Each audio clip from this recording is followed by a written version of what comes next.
ঘরটা মাপে বিশাল। এ প্রান্তে দাঁড়িয়ে ও প্রান্তের মানুষকে বোধহয় ঝাপসা দেখায়, কারণ ঘরের দূরতম কোণে প্রকাণ্ড এক সেক্রেটারিয়েট। টেবিল সামনে রেখে যে মানুষটা বসে আছেন তাকে আমি স্পষ্ট দেখতে পাচ্ছিলাম না। আমার পাশে দাঁড়ানো লম্বা চওড়া জোয়ান এক লোকটা কর্কশ গলায় বলল, এগিয়ে যান, উনি মিস্টার মিত্র। আমি চোখ ফিরিয়ে লম্বা চওড়া সঙ্গীর দিকে তাকালাম। নাক থেপড়া, চৌকি চোয়াল, কুচকুচে চোখ, গায়ের রং মাঝারি, তবে শুধু এটুকুই মাঝারি, বাকি সব কিছুই মাঝারির চেয়ে বাড়াবাড়ি রকমের। যেমন হাতের বেশি, তেমনই দৈর্ঘ্য এবং পোস্ত। হিন্দি ছবির ফর্মুলা মাফিক শেষ দিকে এর সঙ্গে আমার মোকাবিলা হওয়া উচিত। আর তাই যদি হয় তাহলে এখন থেকেই পিষ্ট ঘোরের আকড়ার দিকে আমার ব্যায়াম শুরু করা দরকার। আসুন আসুন মিস্টার শিকদার। ঘরের দূরপ্রান্তের সেক্রেটারিয়াল টেবিলের পেছন থেকে আপ্যায়ন বাণী ভেসে এলো অনেকটা দৈববাণীর মতোই, মাখনের মতো মোলায়েম স্বর এবং সুর। কিন্তু পরক্ষণে রুক্ষ আদেশ শোনা গেল, খুদে তুই নজরকে ঢেকে দে, তারপর দরজার কাছে দাঁড়িয়ে থাকবি, দেখবি কেউ যেন আমাদের কথাবার্তার বাঁকড়া না দেয়। এবারে গলার স্বর ও সুর সজারুর পিঠের মতো মসৃণ। আমি খুদের দিকে তাকালাম। এই জিনিস যদি খুদে হয় তাহলে চামড়া কী জিনিস তা ভাবতেই গায়ে কাটা দিচ্ছে। আসুন মিস্টার শিকদার। আবার মাখনে ফিরে গেছেন মিত্র সাহেব। পেছনে টুকিটাকি শব্দ পেয়ে বসলাম। খুদে চলে গেছে, ঘরে শুধু আমরা দুজন।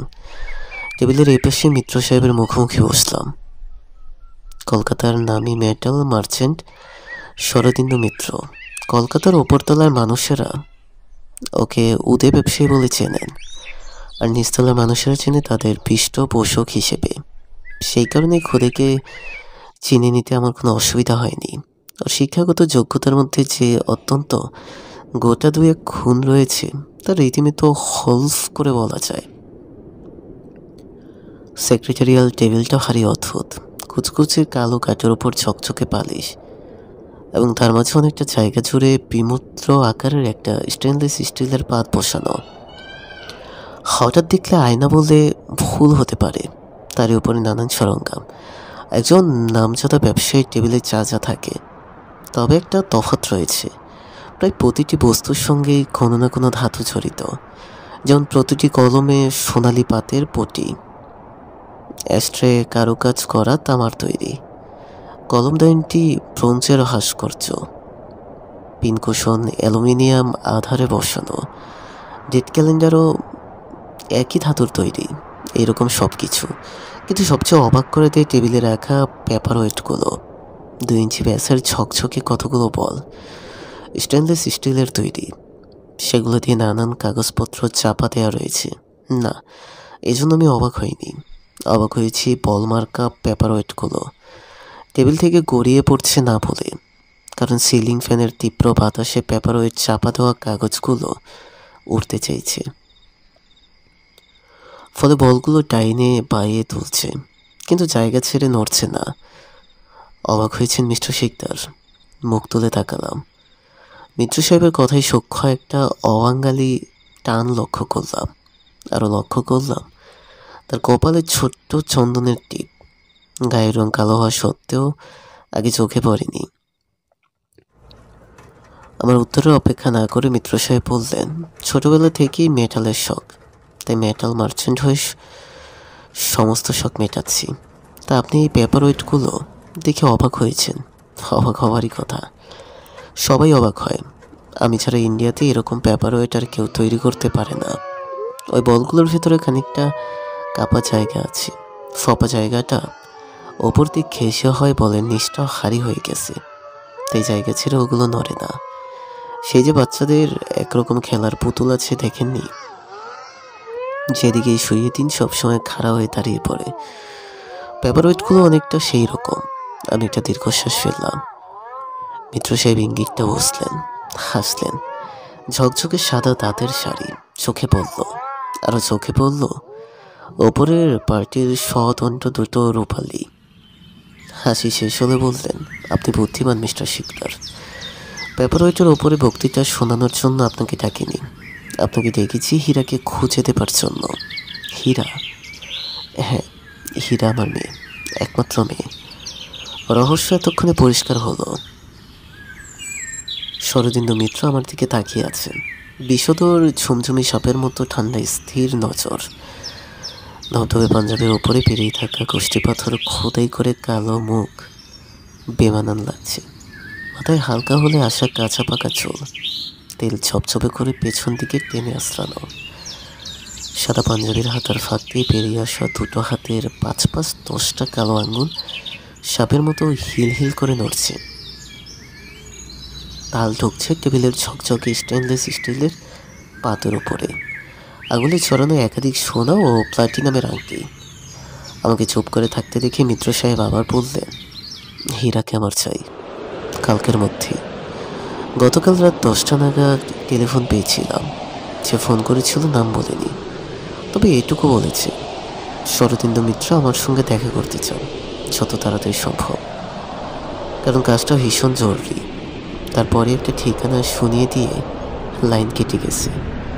জরুরি কাজটা যে কি তার জানা যায়নি, এখন জানা গেল।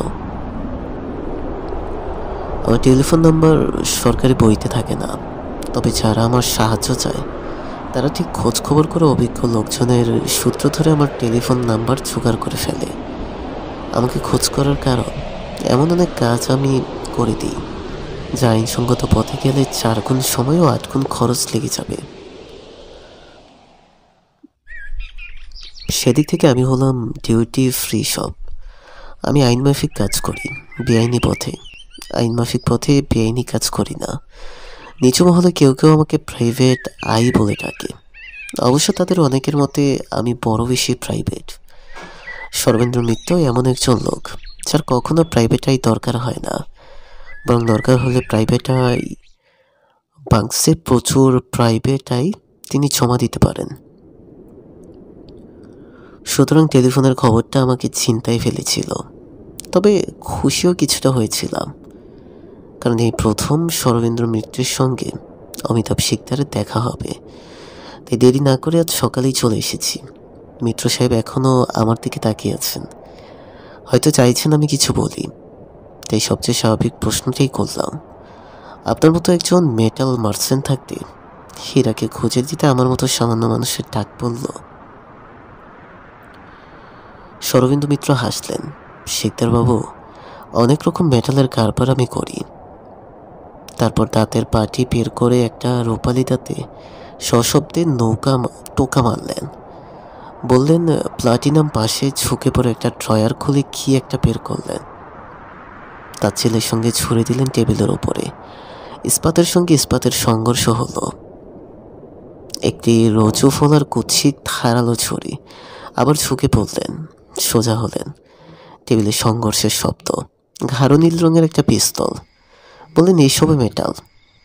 আমার কথায় মেটাল মার্চেন্টের পাকা ইঙ্গিত বুঝতে ভুল করেননি মিত্র সাহেব।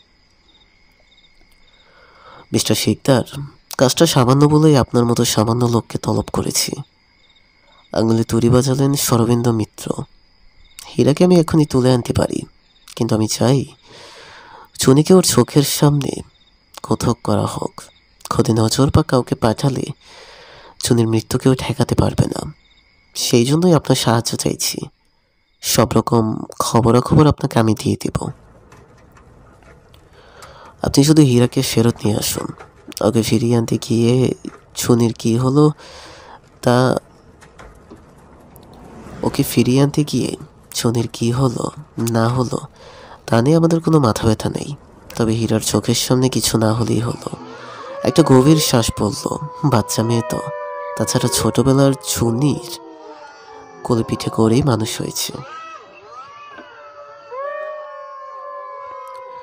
ঘটনাগুলো আমার কাছে ঠিক স্পষ্ট হচ্ছে না।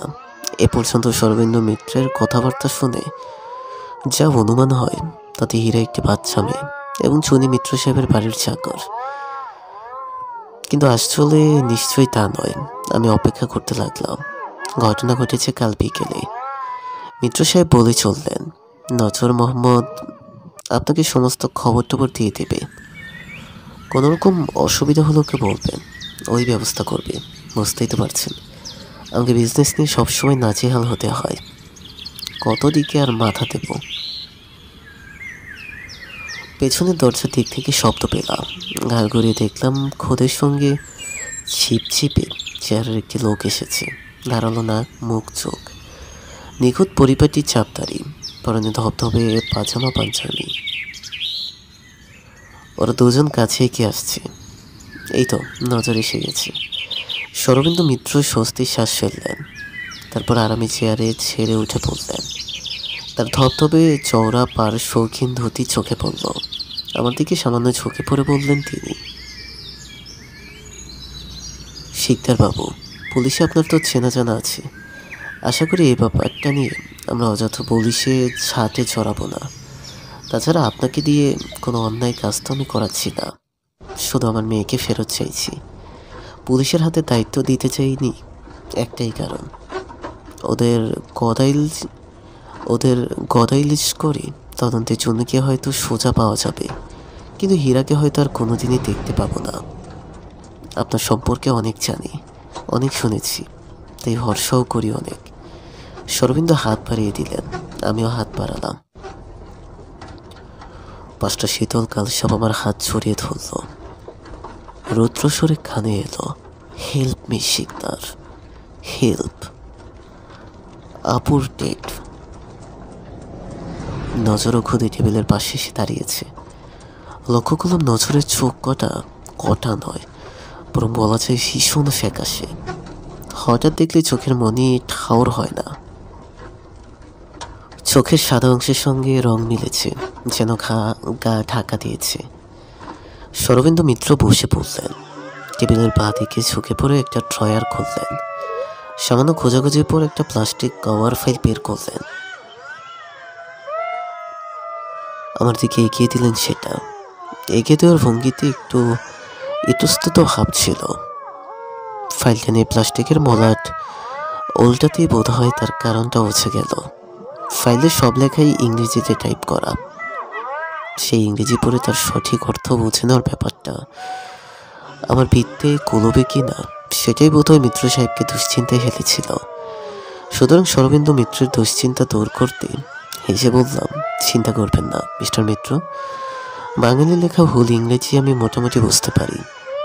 ওটা না বুঝলে আপনাদের মতো রইস ক্লায়েন্ট ছুটবে কোথা থেকে।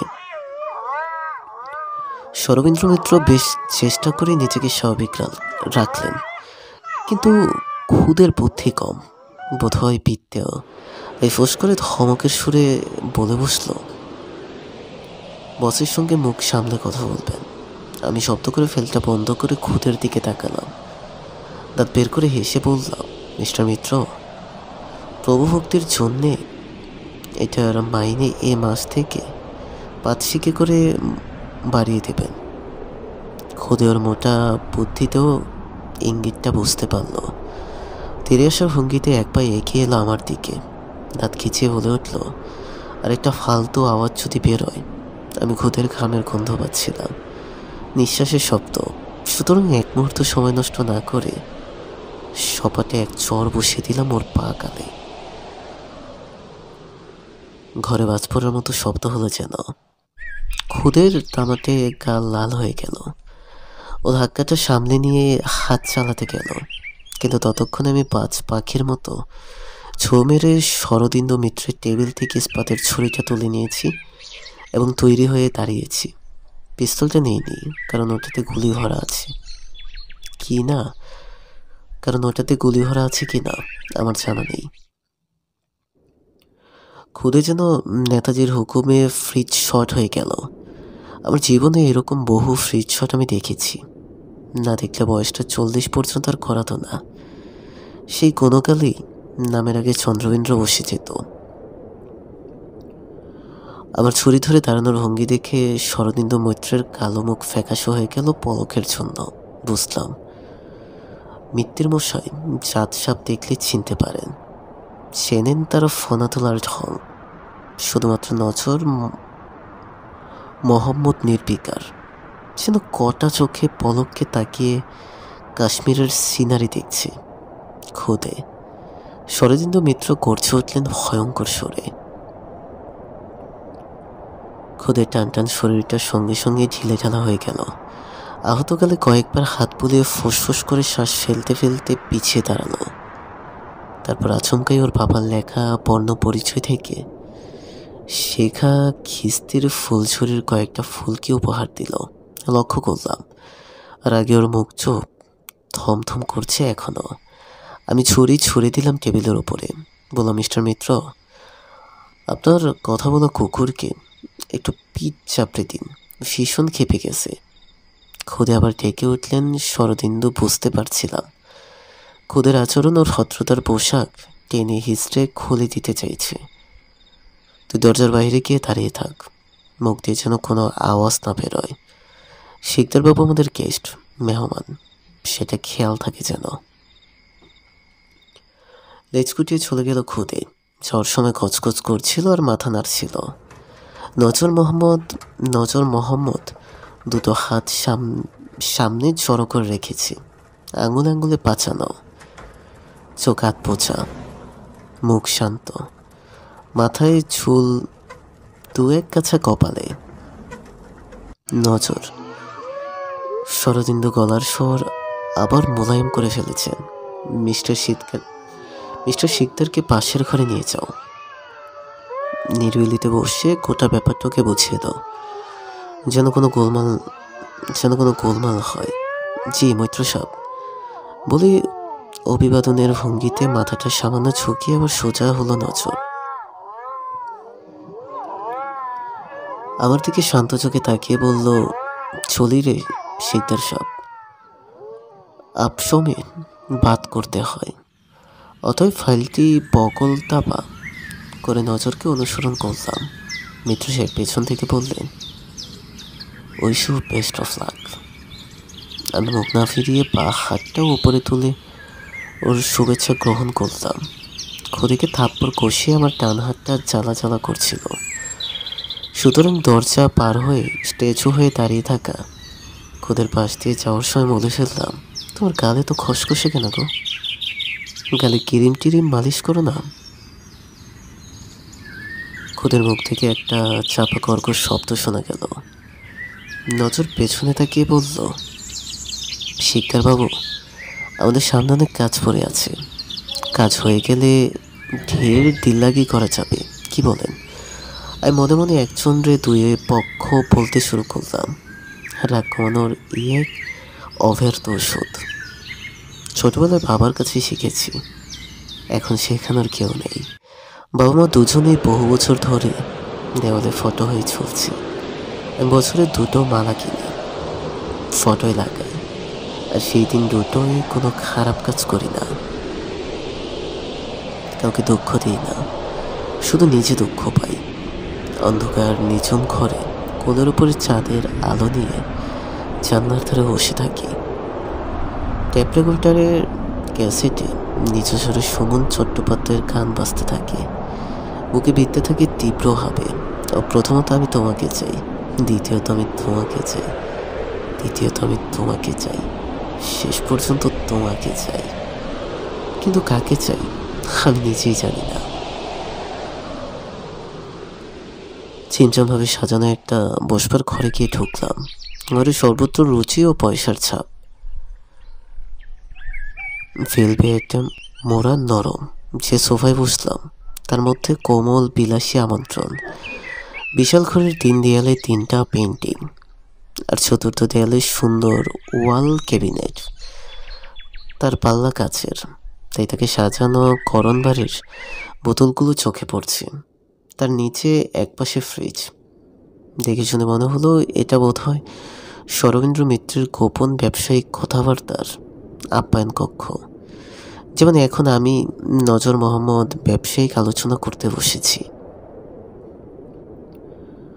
আমি আর নজর মুখোমুখি বসে, মাঝে টেবিলে পড়ে আছে প্লাস্টিক কভার ফাইলটা, তার পাশেই কারুকাজ করা এক কাচের ফুলদানিতে রজনীগন্ধা গুচ্ছ। আমি ঘরটাকে খুঁটিয়ে খুঁটিয়ে দেখছিলাম।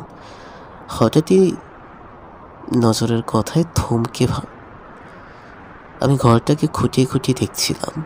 হঠাৎই নজরের কথায় চমক ভাঙল। শিকদার সাপ, এই হলো হীরা। আমি চোখ ফিরিয়ে তাকালাম।